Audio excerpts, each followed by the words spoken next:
जैसा कि Albert Einstein ने कहा है कि हमने जो दुनिया बनाई है वह हमारी सोच का ही एक उपज है। हमारी सोच को बदले बिना हमारी दुनिया भी नहीं बदली जा सकती है।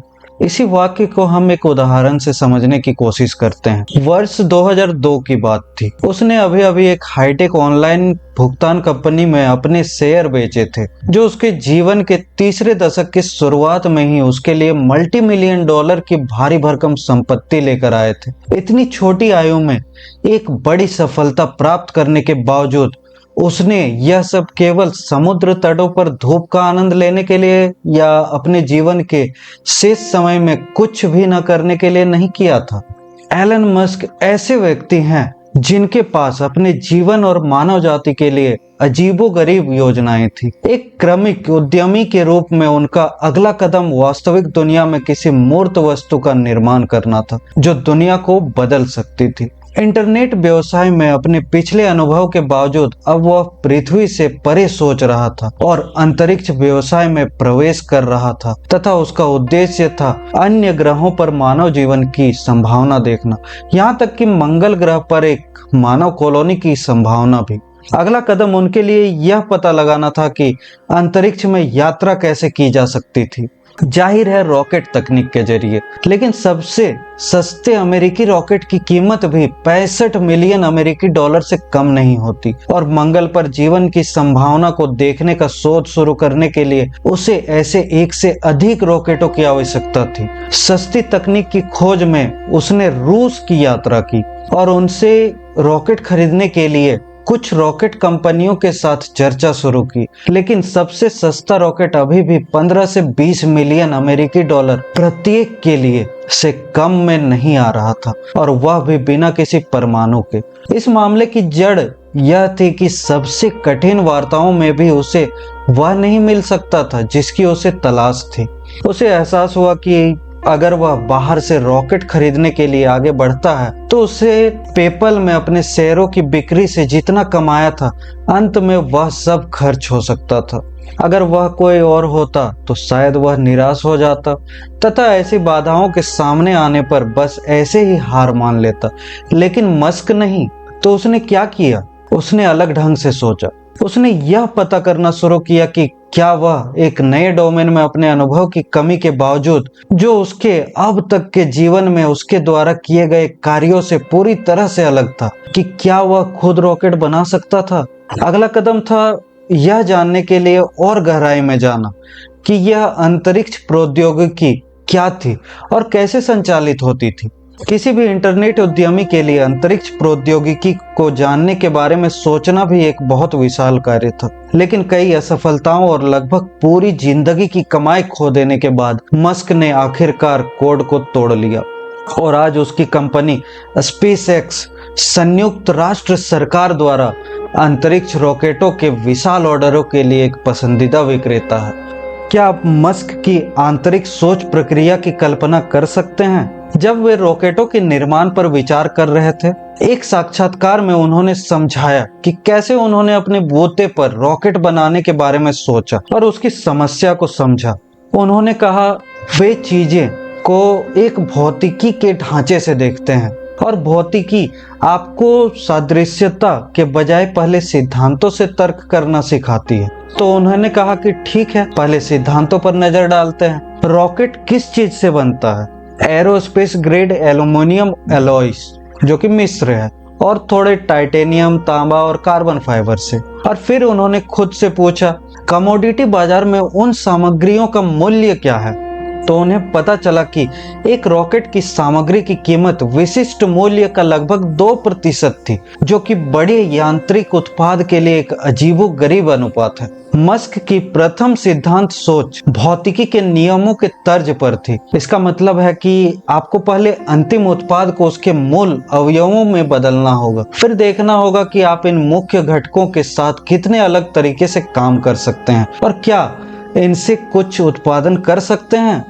इस प्रकार की प्रथम सिद्धांत सोच का उपयोग इतिहास के महान विचारकों द्वारा किया गया था, जिनमें प्राचीन दार्शनिक अरस्तु भी शामिल थे। लेकिन शायद कोई भी इतने अधिक विशाल स्तर पर प्रथम सिद्धांत सोच के दर्शन को नहीं मानता है जितना कि एलन मस्क। दुर्भाग्य से अधिकांश लोग सफलता को घटनाओं की एक श्रृंखला के रूप में देखते हैं और वे उस प्रक्रिया पर आवश्यक ध्यान नहीं देते हैं जो सफलता की ओर ले जाती है। इससे पहले कि आप अपने लक्ष्यों तक पहुंचने के लिए दृष्टिकोण की स्पष्टता हासिल करें, आपको गंभीर स्तर पर ईमानदारी से सोचने की आवश्यकता होती है। निवेश की किंवदंती वॉरेन बफे भी अपनी संपूर्ण सफलता का श्रेय उन सोच की क्षमताओं को विकसित करने को देते हैं जिन्होंने उन्हें अधिकांश समय सही निवेश का निर्णय लेने में सक्षम बनाया। वे कहते हैं वे लगभग हर दिन बस बैठकर सोचने में बहुत सारा समय बिताते थे और यह अमेरिकी व्यवसाय में बहुत ही असामान्य है। वे पढ़ते हैं और सोचते हैं, इसलिए वे अधिक पढ़ते और सोचते रहते हैं तथा व्यवसाय में अधिकांश लोगों की तुलना में जोश में कम निर्णय लेते हैं। वे ऐसा इसलिए करते हैं क्योंकि उन्हें इस तरह का जीवन पसंद है। यहाँ यह महत्वपूर्ण प्रश्न उठता है कि वह क्या है जो इन उच्च प्राप्तकर्ताओं को अन्य लोगों से अलग बनाता है और उन्हें पूरी तरह से अलग लीक में डाल देता है, इस तरह से कि लोग इन लोगों को महामानव के रूप में देखना शुरू कर देते हैं। वास्तव में बात बस इतनी है कि वे एक महत्वपूर्ण मानव अक्षय निधि का उपयोग करना सीख लेते हैं, स्पष्ट रूप से और बुद्धिमानी से सोचने की मानवीय क्षमता का। वे सोचने के पुराने तरीकों के नुकसानों या दोषों को जानते हैं। वे इस सोच की सीमाओं से खुद को अलग करने का चुनाव करते हैं और नए तरीके से पढ़ने तथा सीखने के लिए एक जागरूक विकल्प बनाते हैं और इस प्रकार वे स्वयं के लिए अलग व अद्वितीय परिणाम उत्पन्न करते हैं। वे इस प्राकृतिक सिद्धांत में मजबूती से विश्वास करते हैं, जैसा कि स्टीफन आर कोवे का कथन है कि सब कुछ 2 बार निर्मित होता है, पहले मस्तिष्क में और फिर वास्तविक दुनिया में। यदि आप बेहतर तरीके से सोचना सीख सकते हैं तो आपके मस्तिष्क की पहली रचना बेहतर गुणवत्ता की होगी और यह वास्तविक दुनिया में भी एक उच्च गुणवत्ता वाले दूसरे स्तर के निर्माण को जन्म देगी। इसे सीधे शब्दों में कहें तो आपकी सफलता का स्तर कभी भी आपकी सोच के स्तर से अधिक नहीं हो सकता। हर कोई अपनी सोच की क्षमताओं का काफी अलग तरह से उपयोग करता है तथा अत्यधिक सफल लोगों और अन्य लोगों के बीच का जो औसत दर्जे का जीवन जीते हैं, अंतर लाने वाला कारक सोच के प्रति उनके दृष्टिकोण में होता है। सफल लोग अपने मस्तिष्क का अधिक उपयोग करते हैं और ऐसा अधिक प्रभावी तरीके से करते हैं जो वह परिणाम लाने में उनका समर्थन करता है जो वे चाहते हैं। वे अपने स्वयं के विचारों और मान्यताओं के बारे में जानते हैं तथा यह भी जानते हैं कि जीवन की गुणवत्ता को बढ़ाने के लिए क्या आवश्यक है और विकास को क्या प्रभावित करता है। बड़े पैमाने पर सफलता हासिल करने से पहले वे अपनी सोच को स्पष्ट करने में कड़ी मेहनत करते हैं। जैसा कि स्टीव जॉब्स ने ठीक ही कहा था, आपको अपनी सोच को सरल एवं स्वच्छ बनाने के लिए उसे कड़ी मेहनत करनी होगी, लेकिन अंत में यह सार्थक होती है क्योंकि एक बार जब आप वहां पहुंच जाते हैं तो आप पहाड़ों को भी हिला सकते हैं। आइए इसे एक उदाहरण की सहायता से समझने का प्रयास करते हैं। मान लीजिए कि आप एक कार चला रहे हैं और आपको बहुत जल्दी एक लक्ष्य स्थल पर पहुंचना है। जब आप एक खाली सड़क देखते हैं तो आप एक्सेलरेटर को दबाते हैं और अपने वाहन की गति बढ़ा देते हैं। यह बहुत सामान्य है, लेकिन अगर आप किसी कार चलाना सीख रहे व्यक्ति को डर से या शायद भोलेपन से एक पैर एक्सेलरेटर पर और दूसरा अक्सर पैर ब्रेक पर रखते देखते हैं खाली सड़क के बावजूद, तो आप पहले से ही जानते हैं कि क्या होने वाला है। आप अपने गंतव्य तक तेजी से नहीं पहुंचेंगे, बल्कि इसके विपरीत आप यह विरोधाभासी गतिविधियां करके अपने वाहन को नुकसान पहुंचाएंगे।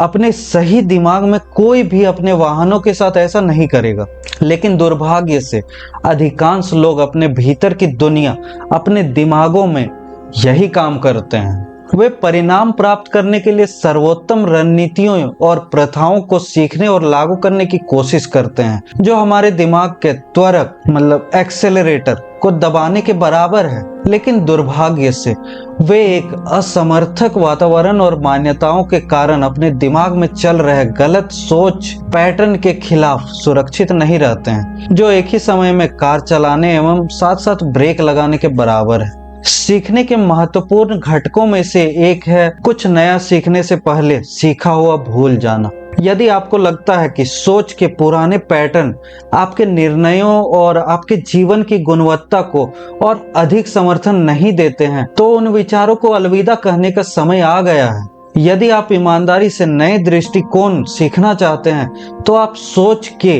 अप्रभावित तरीकों से चिपके रहते हुए एक नया तरीका नहीं सीख सकते हैं। एक धनी व्यक्ति की यह सरल कहानी है जो एक भिक्षु के पास पहुंचा था। आपको सीखने के लिए सीखे हुए को भुला देने के महत्व को समझने में मदद करेगी, ठीक ना। यह व्यक्ति भौतिक रूप से धनवान था, लेकिन उसके मन में शांति नहीं थी और उसकी खोज उसे एक भिक्षु के पास ले गई। भिक्षु के पास पहुंचने पर उसने उसको बताना शुरू किया कि उसने क्या क्या पढ़ा था और विभिन्न प्रकार के साहित्य का उसे कितना ज्ञान था। फिर भी उसे अपने जीवन में मानसिक शांति और उद्देश्य की स्पष्टता की कमी महसूस होती थी। भिक्षु उसे सुनता रहा और कुछ मिनटों के बाद उसने धनी व्यक्ति को थकान दूर करने के लिए चाय की पेशकश की, जिसके लिए वह राजी हो गया। अब भिक्षु ने उसे एक कप दिया और अपनी केतली से धीरे धीरे उसमें चाय डालना शुरू कर दिया। जब वह चाय डाल रहा था तो धनी आदमी आश्चर्य से चिल्लाया, अरे भिक्षु, यह क्या कर रहे हैं? कप पहले से ही भरा हुआ है और आप अभी भी डालते जा रहे हैं। आप इसमें और चाय नहीं डाल सकते।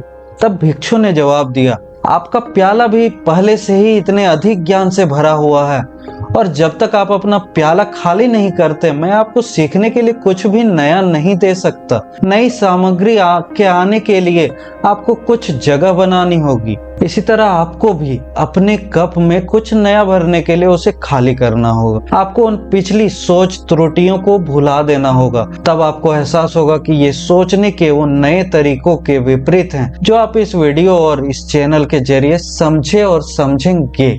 अपनी सोच की गुणवत्ता में सुधार के लिए आपको एक दो तरफा दृष्टिकोण का पालन करना होगा, जहां आपको अपनी सोच को बेहतर करने के लिए बदलने के लिए सर्वोत्तम रणनीतियों को सीखने की आवश्यकता है। उससे पहले आपको आत्म जागरूक बनना होगा और असमर्थित सोच पैटर्न से छुटकारा पाना होगा। आप इस तरह के और बेहतरीन वीडियो देखना चाहते हैं तो इस चैनल को सब्सक्राइब करें, और ये वीडियो आपके जीवन में अगर कुछ भी वैल्यू ऐड करने में समर्थ रही है तो इस वीडियो को लाइक जरूर करें और आप कमेंट में जरूर बताएं कि आप जीवन में कितना सफल होना चाहते हैं। आइए अब मैं आपसे कुछ सवाल पूछना चाहता हूँ कि क्या आप जानना चाहते हैं कि आप अपने जीवन में अपने सोच पैटर्न में क्या गलती कर रहे हैं जिससे सफलता आते आते रह जाती है? और महत्वपूर्ण जीवन स्थितियों का मूल्यांकन करने तथा बेहतर निर्णय लेने के लिए क्या आपके पास कोई प्रभावी रणनीतियां हैं? अगर आपको लगता है कि कुछ कमी है तथा आपको मार्गदर्शन एवं सोच के बेहतर मॉडलों की आवश्यकता है, तो इस चैनल में आने वाले वीडियोस आपके मानसिक टूलबॉक्स को